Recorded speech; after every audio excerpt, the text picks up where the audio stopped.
नमस्कार दोस्तों, स्वागत है आपका मेरे चैनल कहानी संग्रह में। अगर आपको ये कहानी पसंद आती है तो इसे ज़्यादा से ज़्यादा शेयर करिएगा और मेरे चैनल को सब्सक्राइब करके लाइक करिएगा। तो चलिए आज की कहानी शुरू करते हैं। मैं एक मुनीम के तौर पर एक भट्टे में काम करता था। वहाँ पर कई खूबसूरत लड़कियाँ जिनकी उम्र 16 से 20 साल तक की होगी, रोज़ाना बहुत सस्ती मजदूरी पर काम करती थीं। एक दिन मेरे मालिक का आना हुआ और उनकी नज़र उन लड़कियों पर पड़ गई। अपना प्रमोशन पाने के लिए मैंने उन लड़कियों का सौदा मालिक से कर दिया।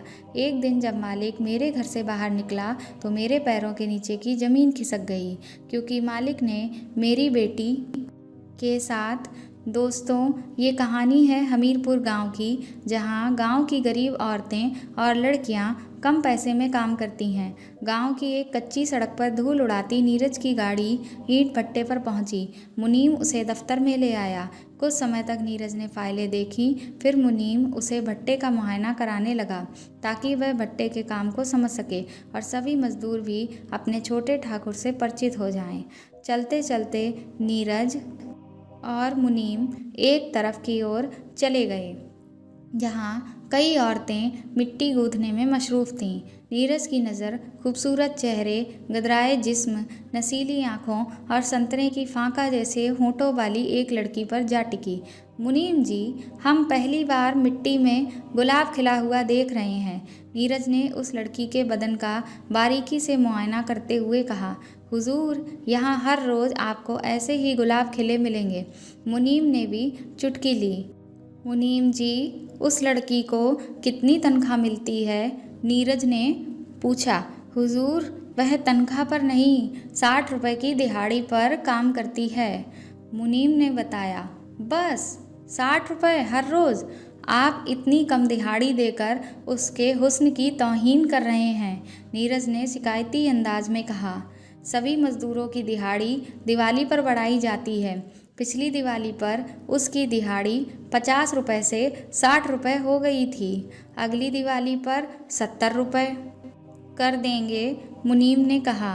वह लड़की कितने दिनों से यहाँ काम कर रही है? नीरज ने पूछा। हुजूर, तकरीबन 3 साल से, मुनीम ने जवाब दिया। 3 साल में हर मजदूर को तरक्की मिल जाती है, पर अब तक उस लड़की की तरक्की क्यों नहीं हुई? नीरज ने नाराज़गी जताई। हुजूर, दिवाली पर उसका प्रमोशन कर देंगे, मुनीम ने तुरंत बोला। अगले पड़ाव पर काम में मशरूफ़ दूसरी लड़कियों पर नज़र डालते हुए नीरज बोला।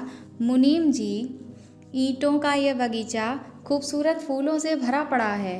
हुजूर, यह बगीचा आपका ही है। आपके मन को भाया करे तो गुलाम को हुक्म कर दें, उसे आपकी सेवा के लिए हाजिर कर दिया जाएगा, मुनीम बेहिचक बोला।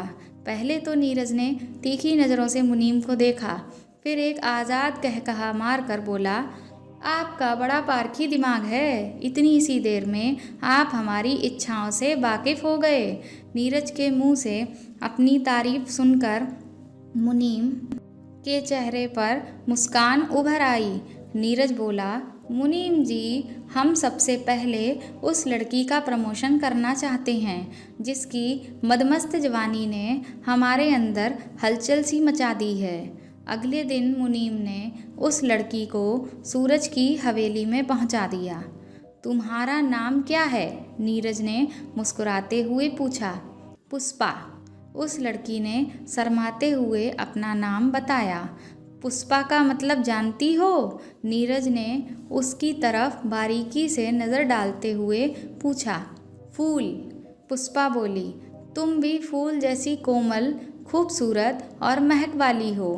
तुम्हारे रूप के मुताबिक ही तुम्हारा काम होना चाहिए, इसीलिए तुम्हारे काम में बदलाव करके तुम्हें तरक्की दे दी है। अब तुम भट्टे पर काम करने के बजाय यहाँ का काम देखोगी, नीरज ने उसको बताया। पुष्पा ने अपने काम में मशरूफ़ हो गई और कुछ ही देर में नीरज के लिए कॉफ़ी बना लाई। कॉफ़ी का प्याला मेज पर रखने के लिए वह झुकी तो उसके उभार बाहर झांकने लगे। पुष्पा जैसे ही सीधी हुई, नीरज ने आकर उसे अपनी बाहों के घेरे में ले लिया। छोटे ठाकुर, यह क्या कर रहे हैं आप? मैं गांव की लड़की हूँ और यह सब नहीं करती। पुष्पा नीरज की पकड़ से निकलने की कोशिश करने लगी। नीरज ने बाहों का घेरा कस लिया और बोला, शहर में ये सब आम बात है।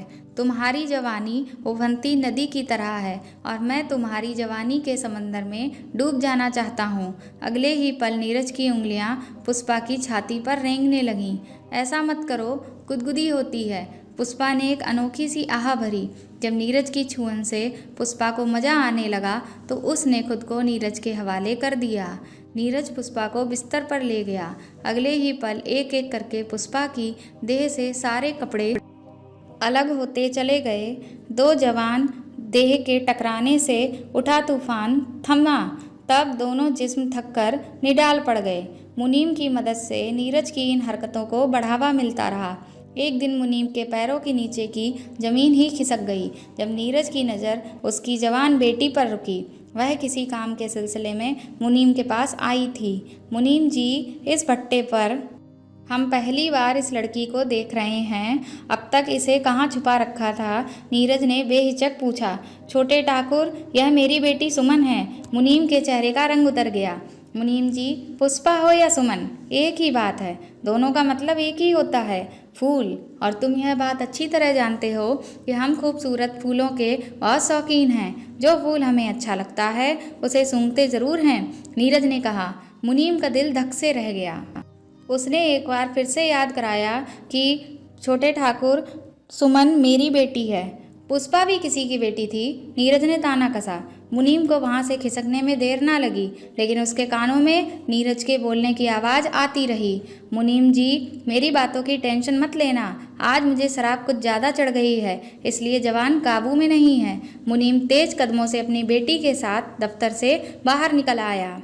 एक दिन अनहोनी घटना घट गई। उस दिन जब मुनीम भट्टे से लौटा तो वह चौंक पड़ा। मुनीम ने नीरज को घर से बाहर निकलते देखा।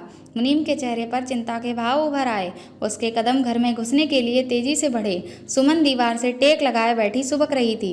यह नागवार नज़ारा देखकर मुनीम गस खाकर कटे पेड़ की तरह धड़ाम से फर्श पर गिर पड़ा। दोस्तों, अगर बुरा काम करोगे तो आपके साथ भी बुरा हो सकता है। क्या मुनीम ने जो किया सही किया? कमेंट करके ज़रूर बताएं। आपको यह कहानी कैसी लगी, इसके बारे में हमें आप बताइएगा और इस कहानी को ज़्यादा से ज़्यादा शेयर करिएगा। धन्यवाद।